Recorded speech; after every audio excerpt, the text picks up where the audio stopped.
This is the Level Up Lifestyle Podcast, where we dive deep into conversations that matter for today's leaders and growth seekers. In today's episode, Rebekah sits down with Regional Director Terrelle Walker. Terrelle paints us a picture of every pivotal moment in his journey, starting from an upbringing in poverty. Me and my sister shared a pull-out futon. To discovering how to harness his focus. Once I hit 8th grade sports, I never had a tardy, never had a detention. To the moment his leadership mentality developed full circle. See the good in everybody, just like my teachers saw in me, even though in that moment I was not a good kid. All of this coming up next on the Level Up Lifestyle. Welcome to the Level Up Lifestyle Podcast. I'm your host, Rebekah Samuels, and we're coming to you live from Globe Life Studios in McKinney, Texas. Today, we have an incredible guest, someone who's already making an impact at Family Heritage.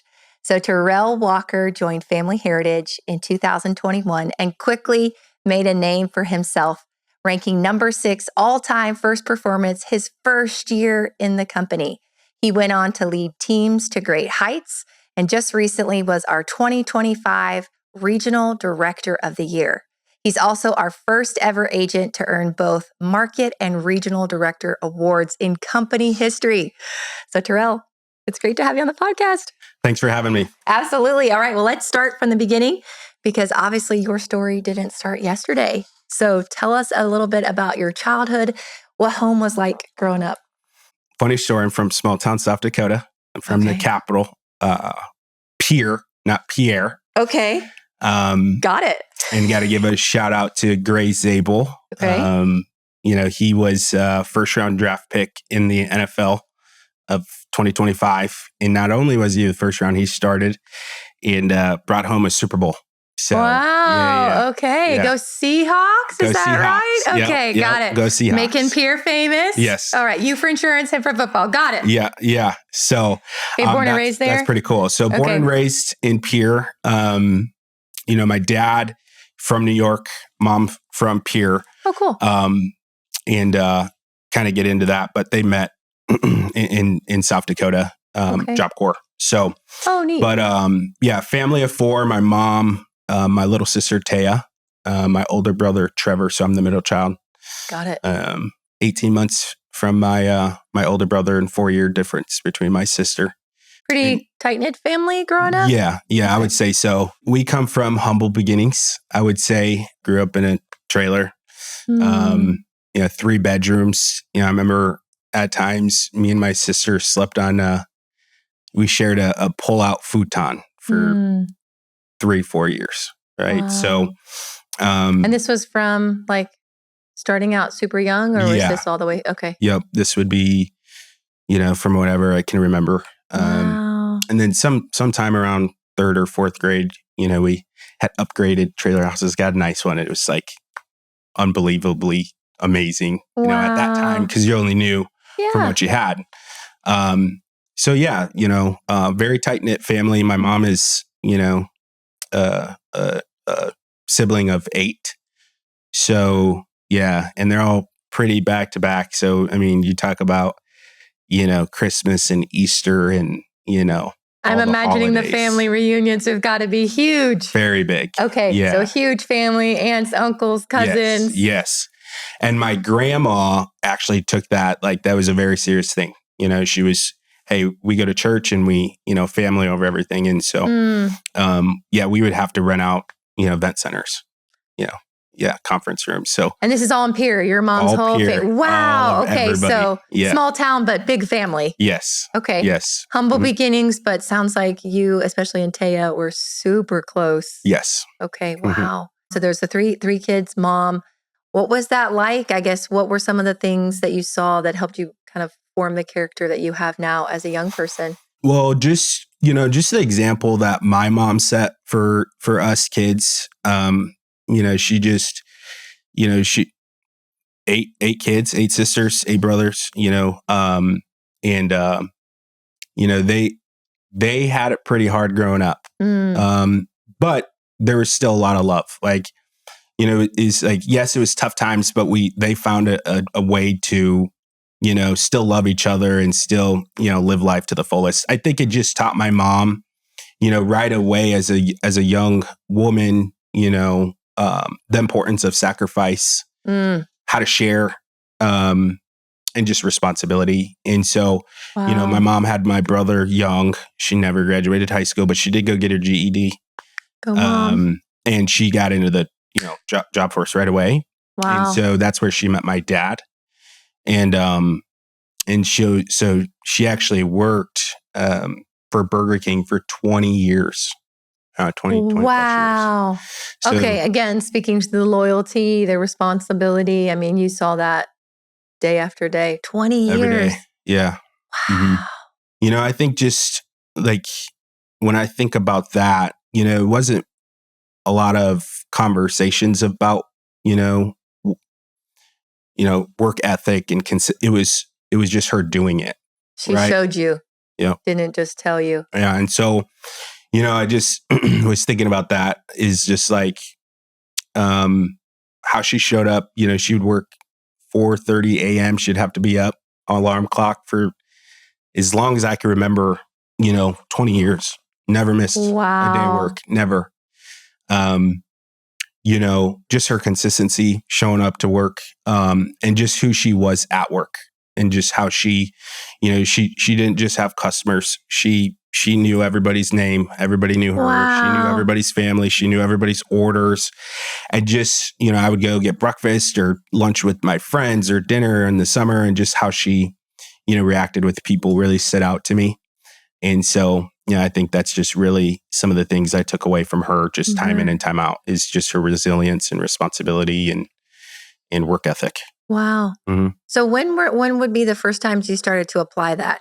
Because I'm sure as like a really young kid, right? It's not like responsibility is fun or school is fun, but I guess what were you like young? Did you kind of know your dreams and were starting to be responsible, or okay? Tell us what was young Terrelle like?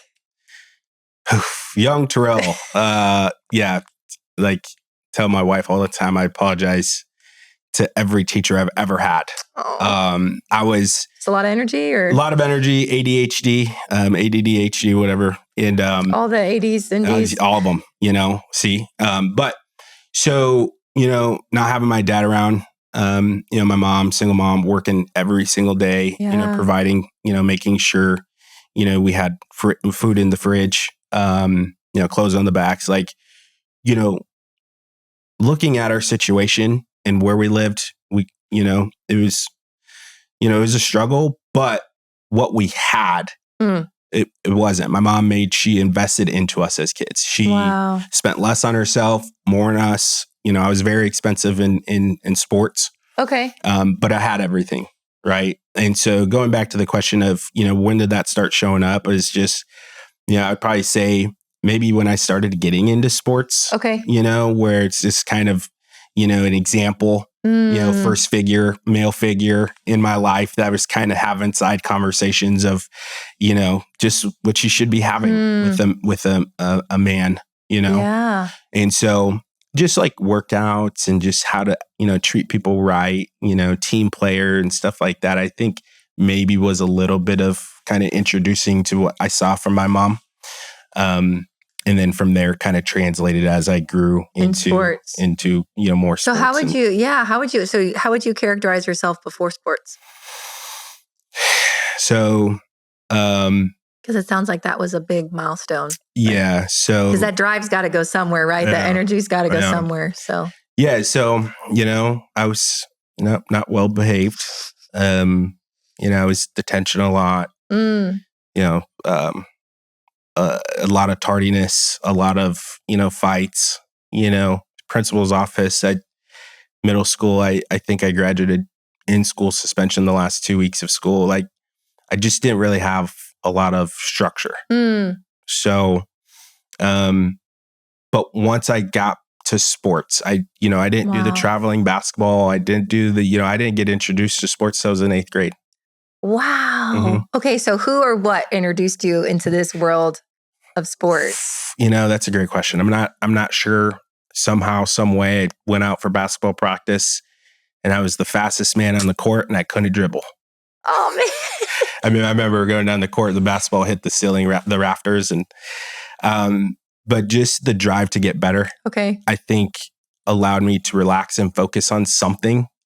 And once I hit 8th grade sports, I never had a tardy, never had a detention. My mom, her resilience and showing up every single day is, not missing work. I used to get awards for never being sick, like for the whole year. So it obviously transpired some way, but yeah, I was not the easiest kid, growing up. So I thank all the teachers that dealt with me.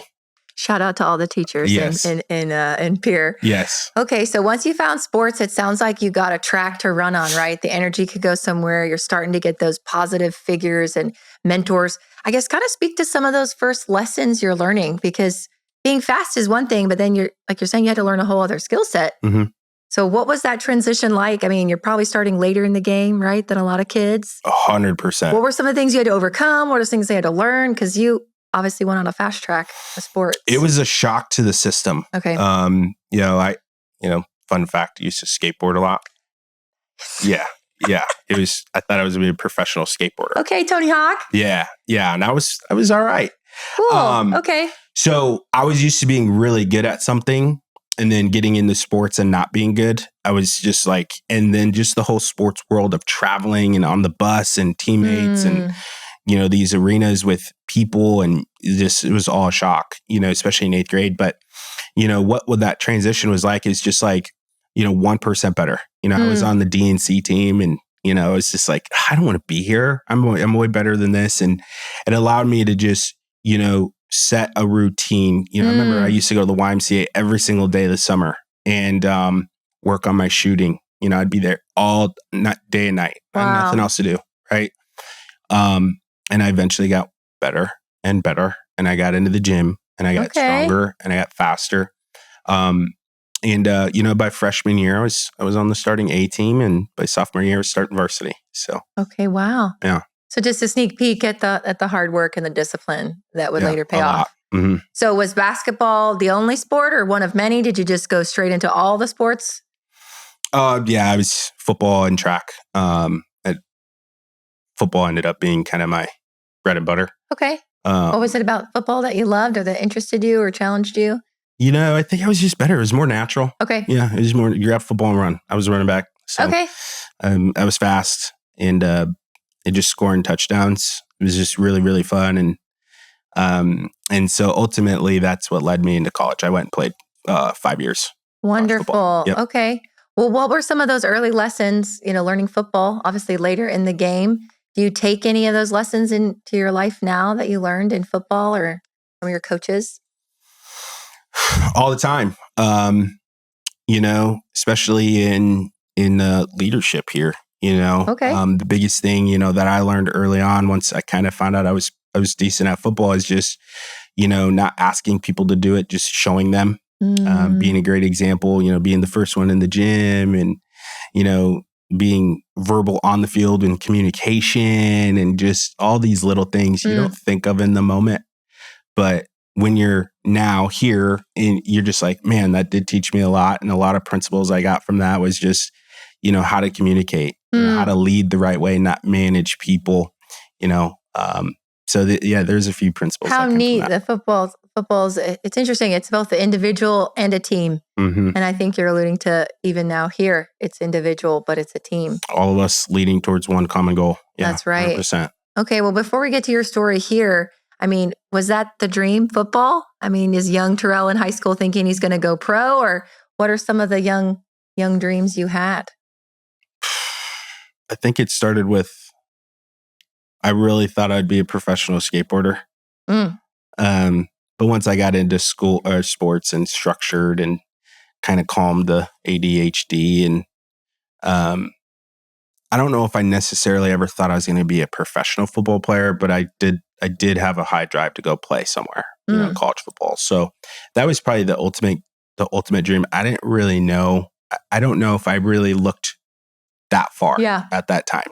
I didn't have enough people until I really got into sports and getting surrounded by friends and their families and seeing what life looked like and what they had. But I just didn't really have that thing that was pushing me to, dream big. Dream big. Yeah. Yeah. Okay. So the next dream was college. And you said you got to go and play running back in college. Mm-hmm. Okay. Where did you go? Did you stay in South Dakota or did Stayed in South Dakota. Okay. Yeah. Yep. I went 2 hours north to Aberdeen, South Dakota. Got it. I was there for 5 years. 5 years. And then eventually that's where I found my girlfriend at the time, wife now. Okay. Our senior year in college. Okay. Yeah. So good decision to go to college, got the girl, got the football. Yeah. So what were we studying? I mean, like you said, the next step was obviously to play college. Okay, you did it. Yes. Now what? I mean, how does that change how you're thinking about yourself and your future if you actually achieved your goal? I mean, you're playing football in college. Mm-hmm. Yeah, it was amazing. I took school very seriously in college. And again, shout out to the teachers in high school, because when you're really good at football, they kind of maybe focus on that a little too much. And, so I didn't maybe push myself in the grade aspect. And so teachers really helped me do that junior and senior year. And so once I got into college, it really pushed me to be even better in the classroom. And so, I would just say that, what was your question? Well, I'm thinking that we talked about how you didn't know you'd be here, right? You didn't know you'd land here, but that next step for you was college ball. Okay, now you're doing college ball. Yeah, college ball. What was next? What's next? Yeah. I mean, how does that work when you actually achieve your dream? I mean, man. So, once I studied business management. Okay. Right. I had worked at a bar in the summers, kind of restaurant management. Oh, cool. I had worked at Dunham Sporting Goods and did a little bit of retail management. I knew I wanted to be in management because leading was very natural to me. Got it. I didn't know what I wanted to do. And so what I did learn is the restaurant industry is very tough, and the retail industry was not. It was pretty boring. Okay. And so I really wanted to travel. That's all I knew. That's all I told my friends all the time. I have no idea what I'm going to do, but I want to travel. Like, that was just always in the back of my head. I didn't know how I was going to do it. I just want to travel. And the power of manifestation is pretty real, because even though I didn't know how to get there, I put myself in positions. I ended up getting an internship with a company called My Place Hotels of America. Cool. And how I got that is I was a bartender, and one of the waitresses, her husband would come sit at the bar rail all the time. And you just, Terrelle, what are you going to do? I'm like, I have no idea. He's like, well, why don't you just come up to the office and have an interview? And ended up being a really good interview. And they loved me, followed me in the football. And I did an internship with them for, I think, about 6 months. Fast forward, ended up graduating and taking a full-time job with them. Oh, awesome. And okay. Lo and behold, I started traveling, just like that. Neat. Go to some of the coolest places. I've never been on an airplane until I graduated college. Whoa. You had crazy. never been on an airplane. Yeah. And then you go to being part of your job as travel? Yep. How cool. I mean, what were you thinking the first time you were on an airplane? I mean, holy moly. I was scared. Yeah. I was nervous. It was crazy. They just gave me a call and they're like, hey, need you to go to Bend, Oregon. And I was like, called my girlfriend. I'm like, I guess I'm leaving for 2 weeks. She's like, okay. I was a little nervous, but I was more excited. Right. Because it was my first, it was kind of, had a GM that left, and it was just go hold the fort down, sink or swim. That was pretty much it. And I learned the hotel industry from the ground up. Mm-hmm. Wow. What a fast pace it sounds like industry to jump into after college. I mean, outside of the travel, right, and those first adventures, I guess, what are some of the lessons that you learned those first few years out of college, starting that new career, that you might still reflect on or use today? I would say just always being open to opportunities and always just being a human being. I think that's something that my mom really, showed us how to be a human being. And, just being, open-minded, having conversations with people and asking a lot of questions on what are you doing, where are you going, why are you doing this, which ultimately led me to that conversation. And I would say some of the learning experiences from that is don't be afraid to fail, because I was terrified. Going to run a hotel that I've never ran. Never even been to. Mm-mm. Wow. And that's when I was able to swallow my ego. Okay. That was the first big time I would say, besides outside of sports, but in the real world, I probably swallowed my ego there because I knew I had to reach out for help. I knew I had to reach out to other managers, and thank goodness for them, helping and supporting me through that. And I failed, but I failed forward, and I learned a lot, and I never made a mistake twice, or at least I tried not to. Yeah. And I think that plays a big part in my role here with, deciding to take an opportunity. Become a family heritage. Okay, well, let's talk about that transition. So you're in the hotel industry. You've obviously gotten to run a whole hotel early on. You sink or swim. You've learned these lessons. I mean, were you dissatisfied quickly? Or, what was missing if you're already being successful so young? What made you start looking for their opportunities? Yeah, so, I was in the hotel industry for several years. Okay. And loved it. At the time, I thought it was my dream job. I was on an airplane every couple of months, business card, big fancy office. I loved the people I worked with. I loved, Tony, my boss, John, the guy that brought me there.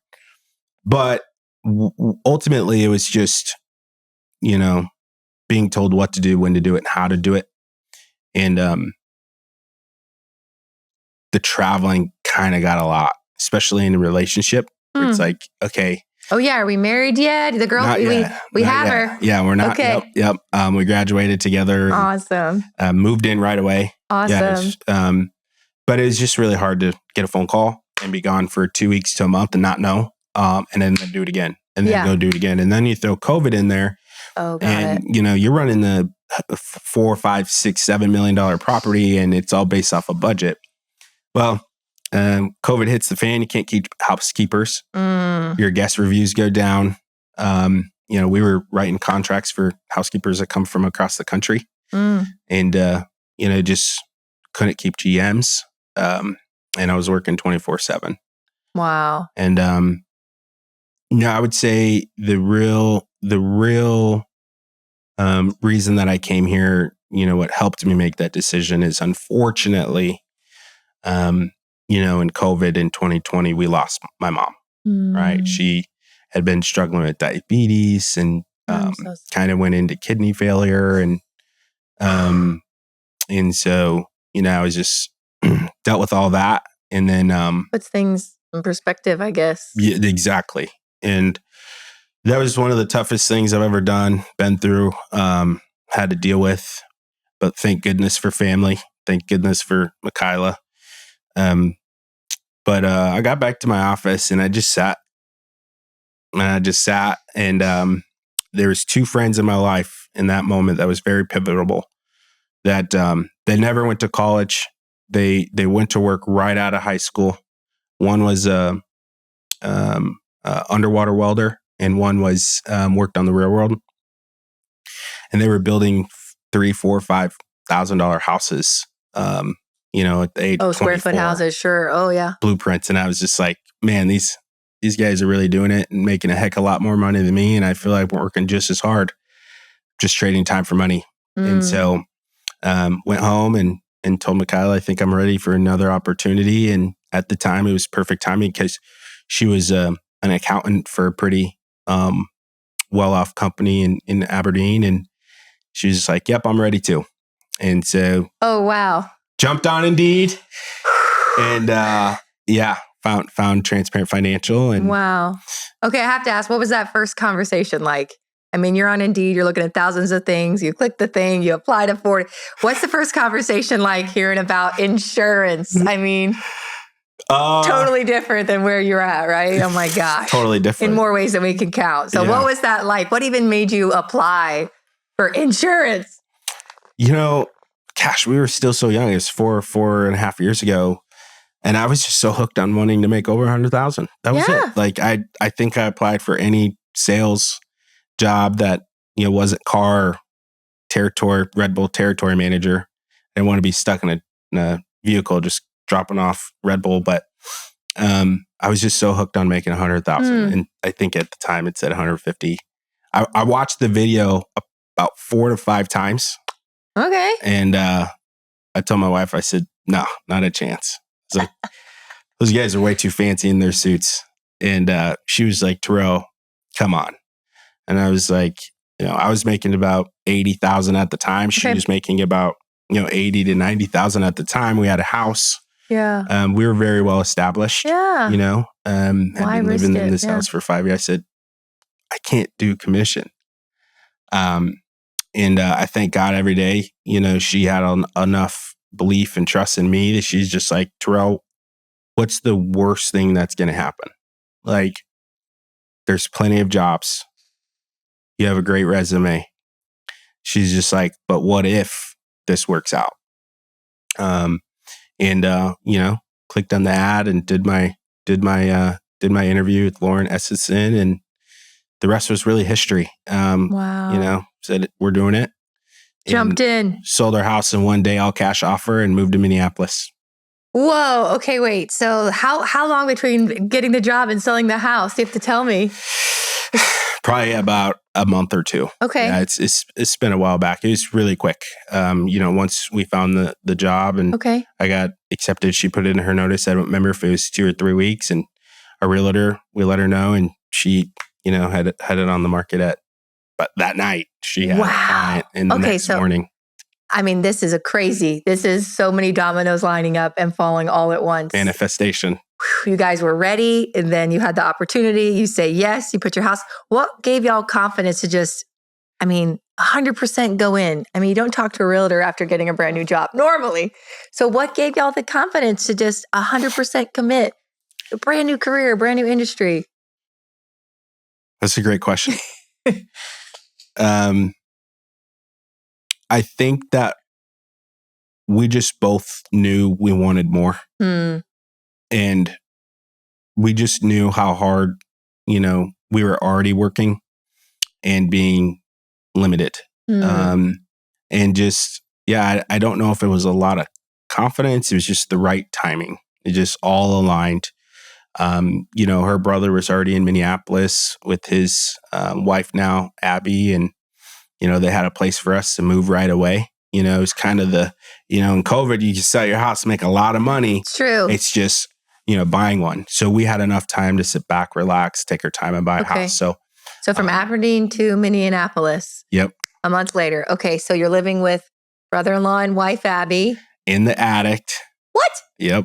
Okay. We're in an attic. Yep. I won't ask why we're in the attic, but we're in an attic. Okay. Yep. So they had just had my niece, Evelyn. Oh, okay. She was a newborn. And so, they had room for us while we were looking for houses. So we just stayed up in the attic, me and Rebekah and our 2 dogs. And, I started my career at Family Heritage. And 3 months later, we were able to find a house and put an offer in on there and move out. But I remember 5 a.m. in the morning, like it was a really old house. So I'd have to creak, the stairs were creaking, and I just didn't want to wake up the baby, but I needed to get out the door and, prepare and get to territory and stuff like that. But it was crazy times. Wild adventure. So talk to us a little bit about your mentality, right? Because you're coming from being the boss in the office, making the salary, to now you're living in an attic, try not to creak your way out to basically start over. Mm-hmm. So what was your mentality with starting a career and getting off to that fast start that you had? What were some of the things that you did to set yourself up for success? Yep. The biggest thing I did, again, was I just knew, going from something that I knew so well and spent so much time, hard work and energy and learning, to, okay, now you're doing insurance.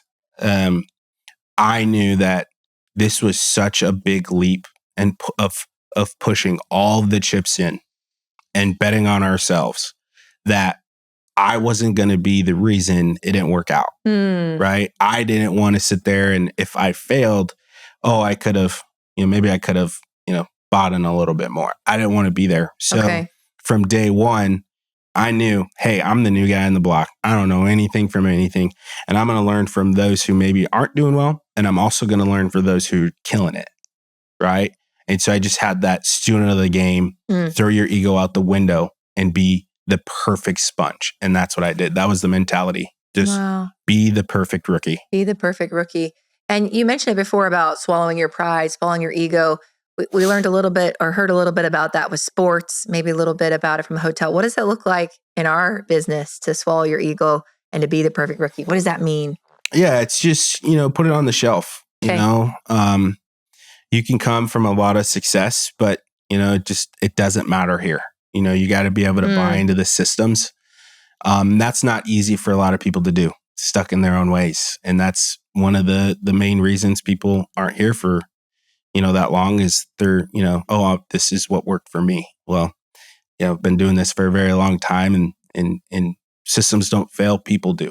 Right. And so, I think just being able to buy into, your leaders, your resources, the product, and just the conviction behind all of it, is really what sets the tone early for people who want to be successful, and so, what's that look like? It's, asking a lot of questions, not being scared, reaching out. I remember I Voxered Mackenzie Buck all the time. Never met her in person yet.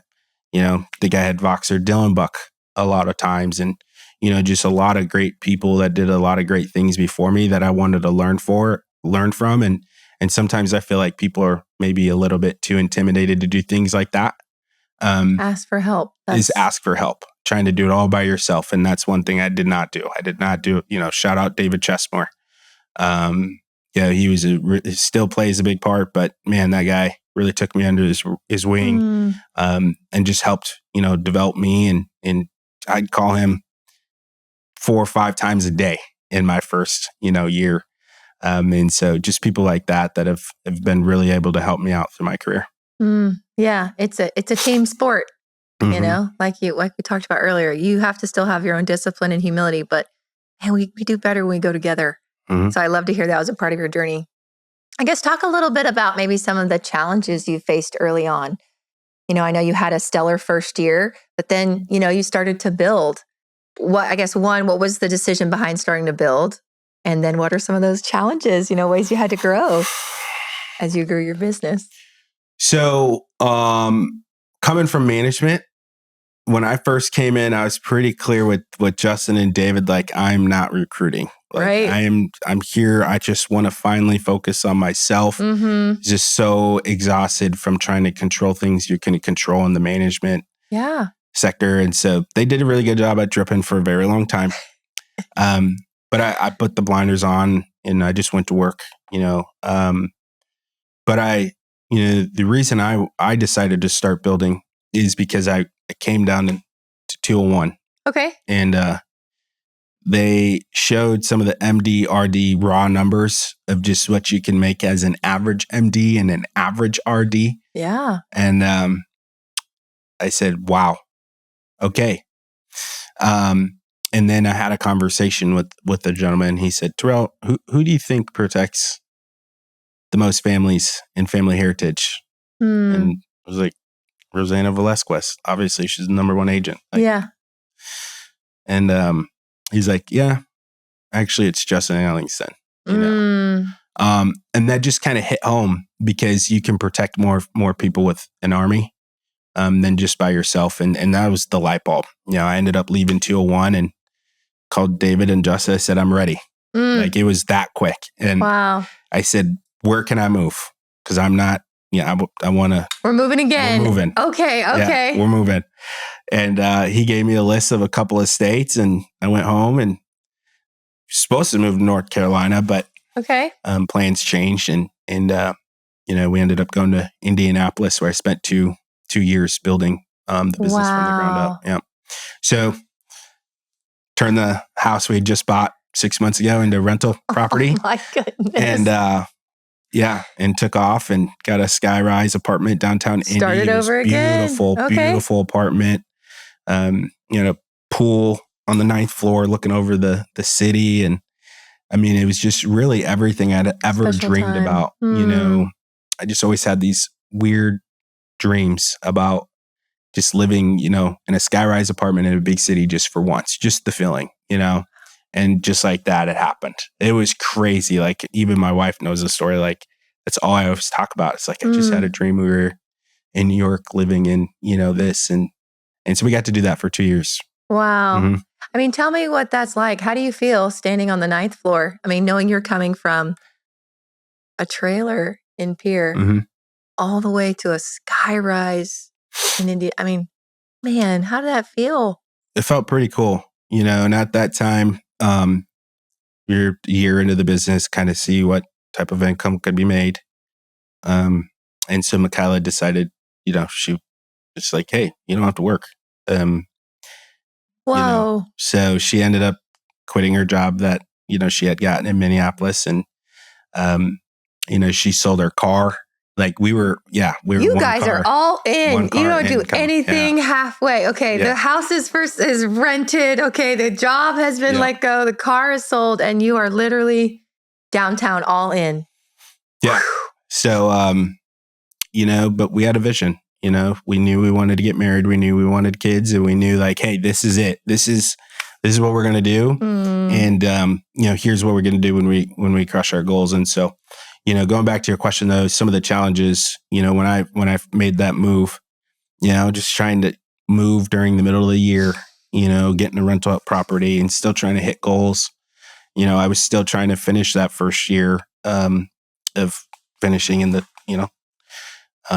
top first year finishes. Yeah. And it took me a while to get going in Indiana. And then I started training. I remember at one point, I think I was 7 agents into training, and none of them stuck.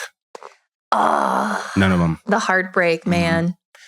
And I called Justin and I said, man, I don't know what's going on. I'm not doing something right. And he's just so cool, man. He's like, dude, keep crushing, keep doing what you're doing. You're doing fine. Just takes one. Isn't that the truth? Yeah. And, resilience and perseverance. And so, I learned a lot, it's just, if you're focused on your goals and your vision, it's a lot easier to get through challenging times versus if you're just focused on the now, it makes it a lot harder.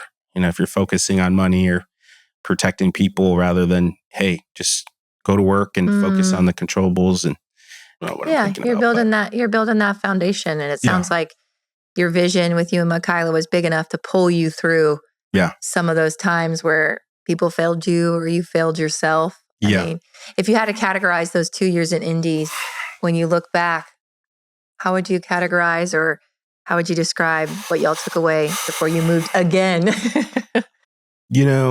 I think it just really felt, it was really the core of building our foundation of just believing and trusting in each other even more, to be able to have, someone like Michaela to not only follow me into commission, but, go and buy a house and then 6 months later turn into rental and then move to Indiana.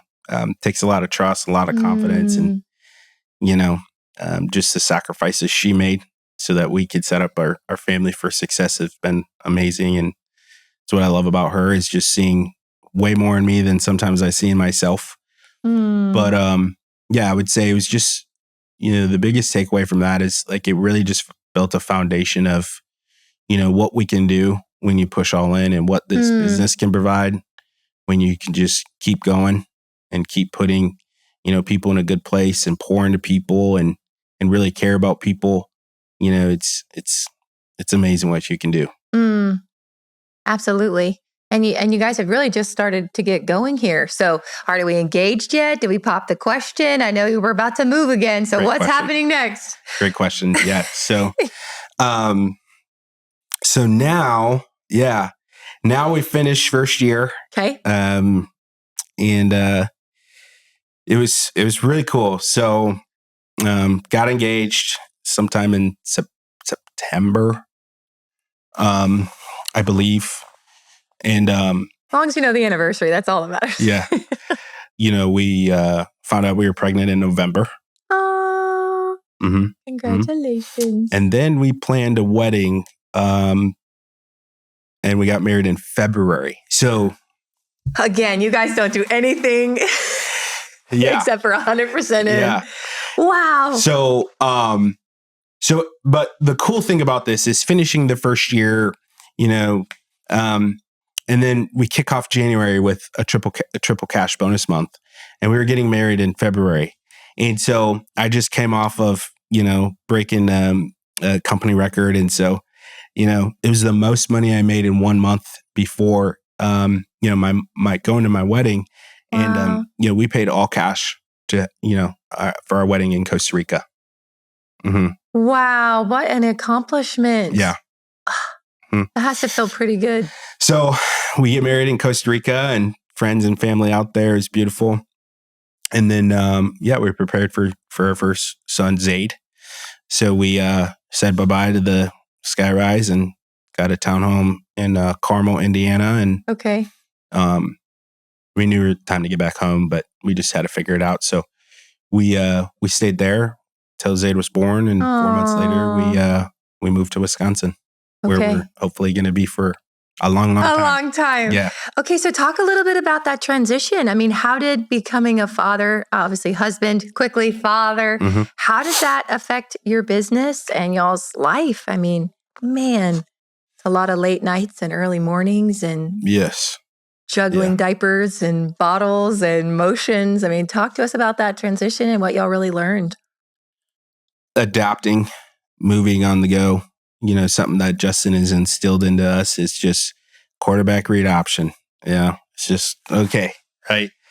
But, I think just what makes it easy for me is like, I just don't have an excuse. That's plain and simple. My mom, what she did every day, day in, day out, it just makes it so much easier. It's like Zaid, just 2 days ago, woke up 10 times in the night. And, then once we got him down at 2 a.m., Croy woke up and screamed from 2 a.m. to 3:30 a.m.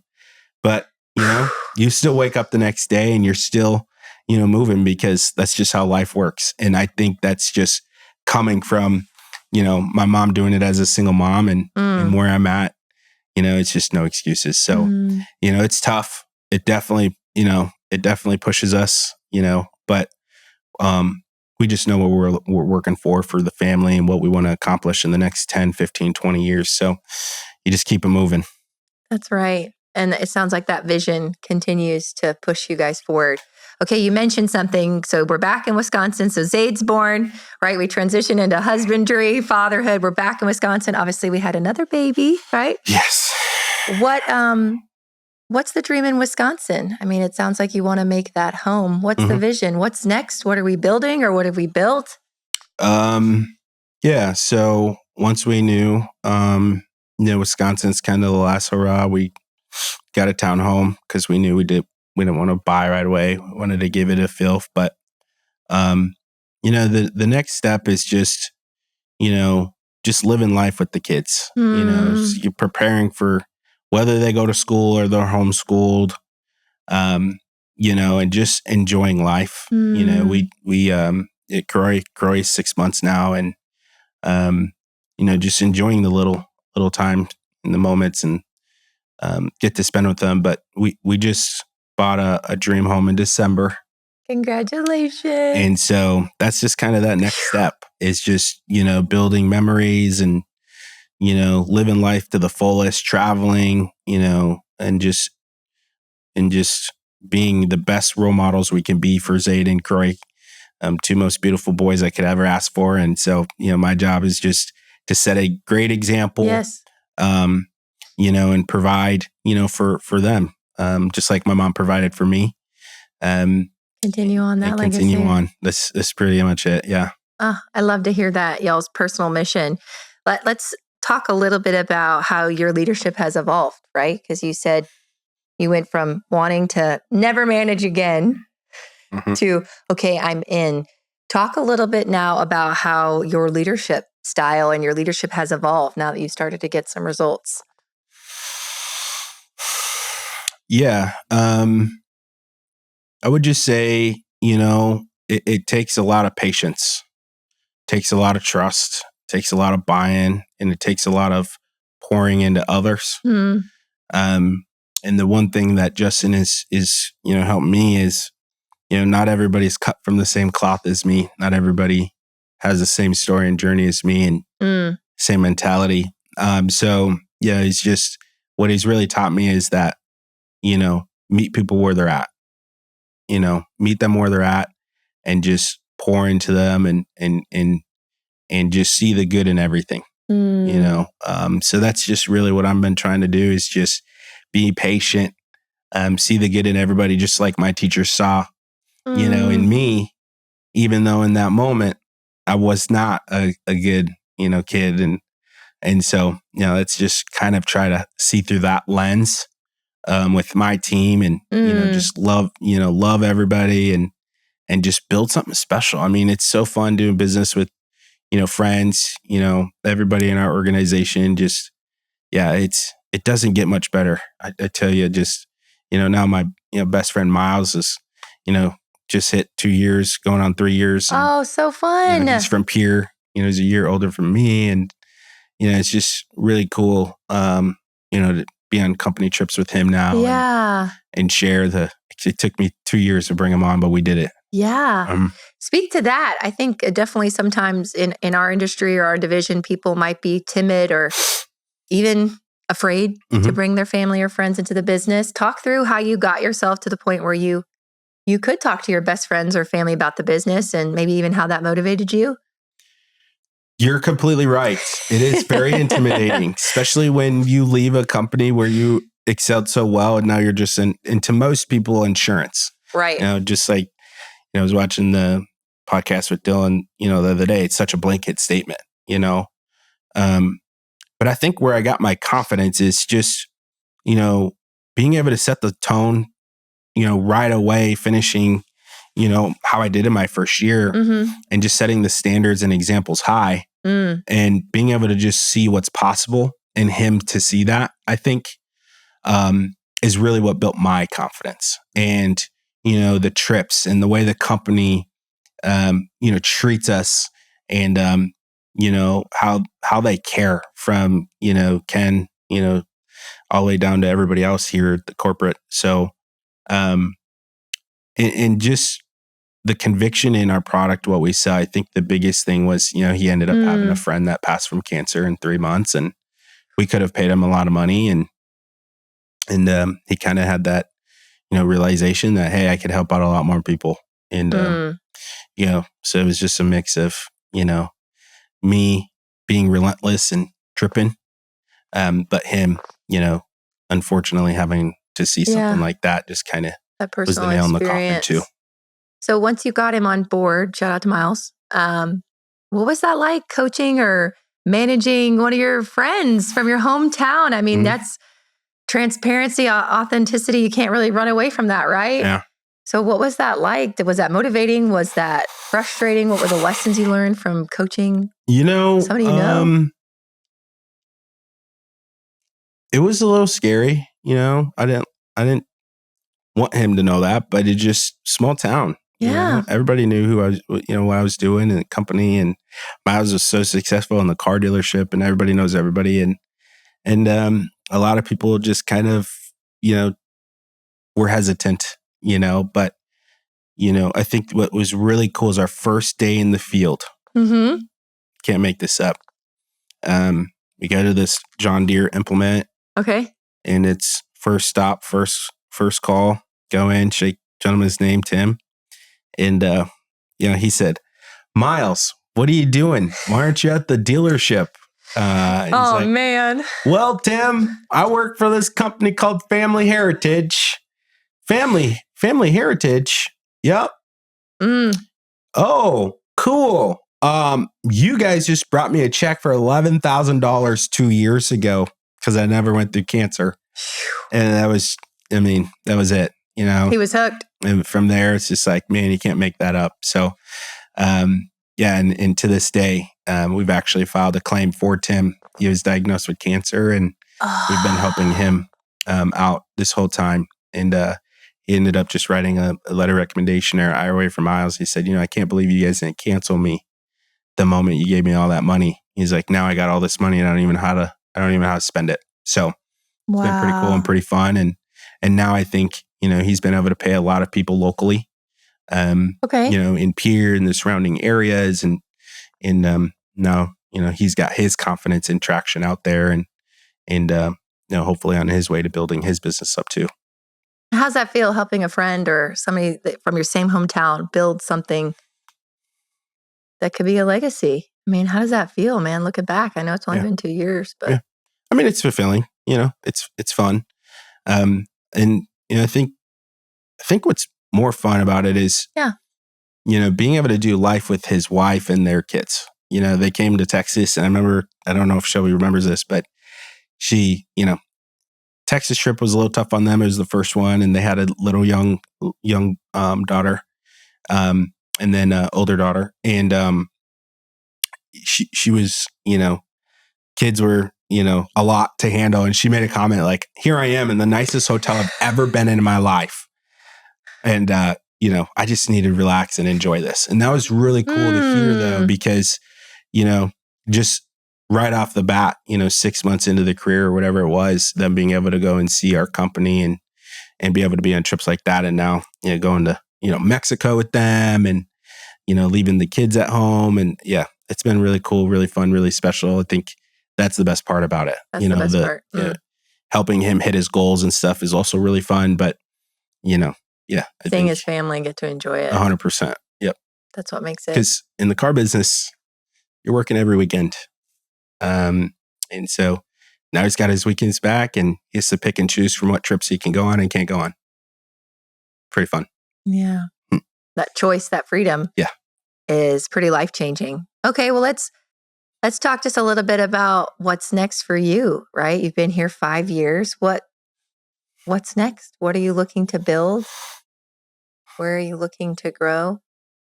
I think what's next is just, being able to continue to grow, pretty aggressively and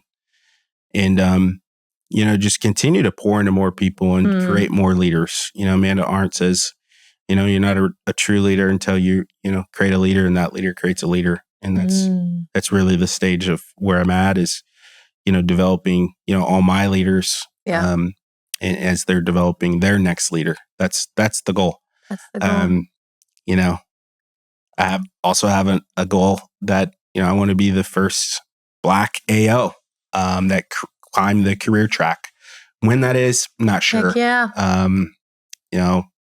But all I know is, as long as business is growing, as long as agents love what they're doing, as long as they're hitting their goals, we're winning. And so, absolutely, I could be a regional for the next year, 2 years, 5 years. And really tell Justin, picks up the phone and says, "You're ready." I love exactly what we're doing. That's great to hear. So thinking about the leader that you want to become, where are you leveling up? What are the lessons that you are learning now or want to learn to help you become that next level leader? Just influence. Okay. Influence outside of, production. How can I influence? How can I inspire other people by more than just being in the field? By, whether it's, inspiring them to, through my story, hey, look what happens when you can push all the way in, whether it's, investing or, whatever it is, and any other influence I can have other than just being a producing agent. That's where I'm really trying to invest in and raise my lid, because influence is powerful. So, yeah, I'm excited to see the ripples of that effect and the leaders of the leaders of the leaders in your organization that are going to protect and impact people and protect them. Okay, I have a little something for you and one last question. Okay, so this is our Level Up Lifestyle mic for you. So this is for you. It represents just a little bit of your story. Sweet. I know that it has just begun. I know there's more story to share. So that's for you. And I think a question I'd have you ask yourself is, thinking back to Terrelle, back in Pierre, in that 3-bedroom trailer, sharing a pull-out couch with Tay, seeing mom go every single day to work, no matter what would you tell that Terrelle sitting from where you sat now? What would be the message you would tell him to pull through? Don't overthink, trust your gut, and, don't give up. Like I said, it's been very, very tough. Upbringing, a lot of odds against, someone like, our family and just the way we were brought up. But, perseverance, grit, work ethic, there's a quote. One of my favorite quotes is by Ray Lewis, and he says, effort is between you and you only. You're the only one who could really deep down judge your effort. And so that's what I try to live by. As long as I'm giving it my 100% all, then I know I'm doing enough. And so that's probably what I would say is trust your gut, don't give up, and never know what's on the other side of the door. That's right.